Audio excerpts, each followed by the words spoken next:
ರಾಜಾಜಿನಗರದಲ್ಲಿ ನಡೆದಿರುವಂಥ ಘಟನೆ ಇದು. ರಾಜಾಜಿನಗರದ ರಾಮ ಮಂದಿರ ಸಮೀಪ 52 ವರ್ಷದ ಬೈಕ್ ಸವಾರ ಸತೀಶ್ ಅವರು ಗಾಯಗೊಂಡಿರೋದು, ಗಂಭೀರವಾಗಿ ಗಾಯಗೊಂಡಿದ್ದಾರೆ. ಆಸ್ಪತ್ರೆಗೆ ದಾಖಲಿಸಿ ಚಿಕಿತ್ಸೆ ನೀಡಲಾಗ್ತಾ ಇದೆ. ಕೊಂಬೆ ಬೀಳುತ್ತಾ ಇದ್ದಂತೆ ಬೈಕ್ ಸವಾರ ಬೈಕ್ ಸಮೇತ ಕೆಳಗೆ ಬಿದ್ದಿದ್ದಾರೆ. ಮರದ ಕೊಂಬೆ ಅವರ ಮೇಲೆ ಬೀಳುತ್ತಾ ಇರುವಂತಹ ದೃಶ್ಯ ಸಿಸಿಟಿವಿಯಲ್ಲಿ ಸೆರೆಯಾಗಿದೆ. ಯಶವಂತಪುರದ ಮಣಿಪಾಲ ಆಸ್ಪತ್ರೆಯಲ್ಲಿ ಅವರಿಗೆ ಚಿಕಿತ್ಸೆಯನ್ನು ನೀಡಲಾಗ್ತಾ ಇದೆ. ನೋಡ್ತಾ ಇದ್ದೀರಿ, ಬೈಕಲ್ಲಿ ಹೋಗ್ತಾ ಇದ್ದಂಥವರು ಸತೀಶ್ ಅವರು, ಅವರ ಮೇಲೆ ಮರದ ಕೊಂಬೆಯೊಂದು ಬಿದ್ದಿದೆ. ತಕ್ಷಣ ಅವರು ನೆಲಕ್ಕೆ ಬಿದ್ದಿದ್ದಾರೆ. ಸದ್ಯ ಅವರನ್ನು ಆಸ್ಪತ್ರೆಗೆ ದಾಖಲಿಸಿ ಚಿಕಿತ್ಸೆ ನೀಡಲಾಗ್ತಾ ಇದೆ.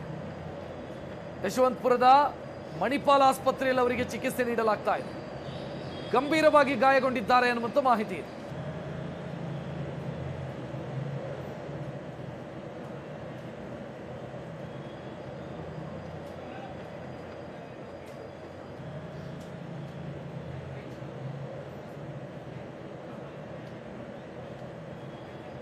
ರಾಜಾಜಿನಗರದ ರಾಮ ಮಂದಿರ ಸಮೀಪ ನಡೆದಿರುವಂಥ ಘಟನೆ.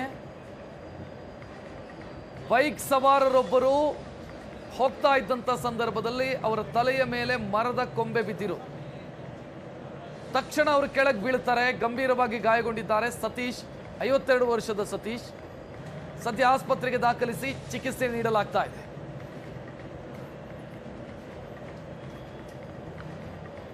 ಹೆಚ್ಚಿನ ಡೀಟೇಲ್ ನೀಡೋದಕ್ಕೆ ಅವರು ಚಿಕಿತ್ಸೆ ಪಡಿತಾ ಇರುವಂತ ಆಸ್ಪತ್ರೆಯಿಂದ ನಮ್ಮ ಪ್ರತಿನಿಧಿ ಮಮತಾ ನೇರ ಸಂಪರ್ಕದಲ್ಲಿ. ಮಮತಾ, ಸದ್ಯ ಸತೀಶ್ ಅವರ ಸ್ಥಿತಿ ಏನಿದೆ, ಹೇಗಿದೆ, ಆಸ್ಪತ್ರೆಯವರು ಏನು ಹೇಳ್ತಿದ್ದಾರೆ?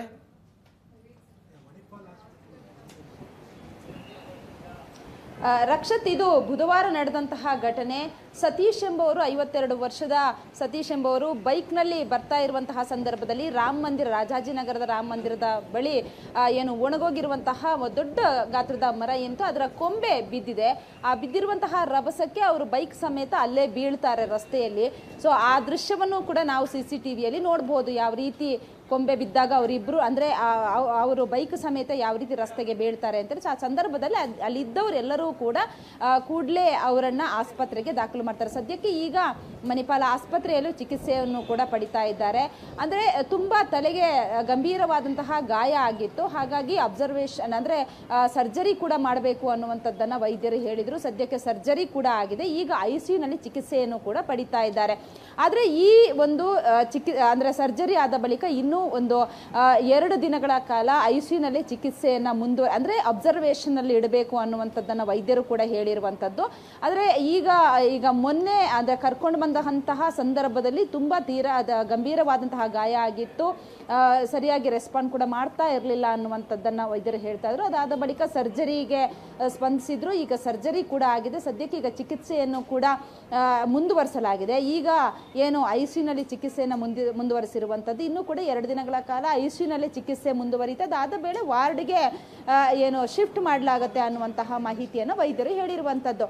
ಇದು ಬೆಂಗಳೂರಿನ ರಾಜಾಜಿನಗರದಲ್ಲಿ ಮಾತ್ರ ಅಲ್ಲ, ಬೆಂಗಳೂರಿನಾದ್ಯಂತ ಒಣಗಿದ ಮರದ ಕೊಂಬೆಗಳು ಹಲವಾರು ಕಡೆಗಳು ಇದಾವೆ. ಹಾಗಾಗಿ GBA ಅಧಿಕಾರಿಗಳು ಇದ್ರ ಬಗ್ಗೆ ಏನು ಗಮನ ಹರಿಸಬೇಕಾಗತ್ತೆ. ಮಳೆ ಬರುವಂತಹ ಸಂದರ್ಭದಲ್ಲಿ ಅಥವಾ ತುಂಬಾ ಏನು ಗಾಳಿ ಬೀಸುವಂತಹ ಸಂದರ್ಭದಲ್ಲೂ ಕೂಡ ಮರದ ಕೊಂಬೆಗಳು ಬೀಳುವಂತಹ ಸಾಧ್ಯತೆ ಹೆಚ್ಚಾಗಿರುತ್ತೆ. ಈಗಾಗಲೇ ಹವಾಮಾನ ಇಲಾಖೆಯಿಂದಲೂ ಕೂಡ ಎಚ್ಚರಿಕೆಯನ್ನು ಕೊಡ್ತಾನೆ ಇದ್ದಾರೆ. ತುಂಬಾ ರಭಸವಾಗಿ ಗಾಳಿ ಬೀಸುತ್ತೆ, ಇಂತಹ ಸಂದರ್ಭದಲ್ಲಿ ಮರಗಳು ಬೀಳುವಂಥದ್ದು ಜೊತೆಗೆ ಬೃಹತ್ ಗಾತ್ರದ ಕೊಂಬೆಗಳು ಕೂಡ ಧರೆಗೆ ಉರುಳುತ್ತೆ ಅನ್ನುವಂಥದ್ದನ್ನ ಹೇಳಿದ್ದಾರೆ. ಹಾಗಾಗಿ ಸಂಬಂಧಪಟ್ಟಂತಹ ಅಧಿಕಾರಿಗಳು ಕೂಡ ಇದರ ಬಗ್ಗೆ ಗಮನ ಹರಿಸಬೇಕು. ಎಲ್ಲೆಲ್ಲಿ ಮರದ ಒಣಗಿದ ಕೊಂಬೆಗಳಿದಾವೆ ಅದೆಲ್ಲವನ್ನು ಕೂಡ ತೆರವುಗೊಳಿಸಬೇಕು ಅನ್ನುವಂಥದ್ದನ್ನು ಕೂಡ ಏನು ಸಾರ್ವಜನಿಕರು ಕೂಡ ಹೇಳ್ಕೊಂಡು ಬರ್ತಾನೆ ಇದ್ದಾರೆ. ಆದ್ರೆ ಎಲ್ಲ ಒಂದು ಕಡೆ GBA ಸಿಬ್ಬಂದಿಗಳು ಅಧಿಕಾರಿಗಳು ಇದ್ರ ಬಗ್ಗೆ ಮರ್ತಂತ ಇದೆ. ಮಳೆ ಬಂದಂತಹ ಸಂದರ್ಭದಲ್ಲಿ ಅಥವಾ ಇಂತಹ ಒಂದು ಘಟನೆಗಳು ಆದಂತಹ ಸಂದರ್ಭದಲ್ಲಿ ಮಾತ್ರ ಸಿಬ್ಬಂದಿಗಳು ಎಚ್ಚೆತ್ತುಕೊಳ್ತಾರೆ. ಸೊ ಹಾಗಾಗಿ ಎಲ್ಲೆಲ್ಲಿ ಇಂತಹ ಮರಗಳು ಅಥವಾ ಕೊಂಬೆಗಳು ಒಣಗಿದ ಮರಗಳು ಇದಾವೆ ಅದೆಲ್ಲವನ್ನು ಕೂಡ ತೆರವು ಮಾಡಬೇಕು ಅನ್ನುವಂಥದ್ದನ್ನ ಸಾರ್ವಜನಿಕರು ಕೂಡ ಏನು ಮನವಿ ಮಾಡಿಕೊಳ್ತಾ ಇದ್ದಾರೆ. ರಕ್ಷತ್, ಥ್ಯಾಂಕ್ ಯು ಮಮತಾ ಮಾಹಿತಿಗೆ.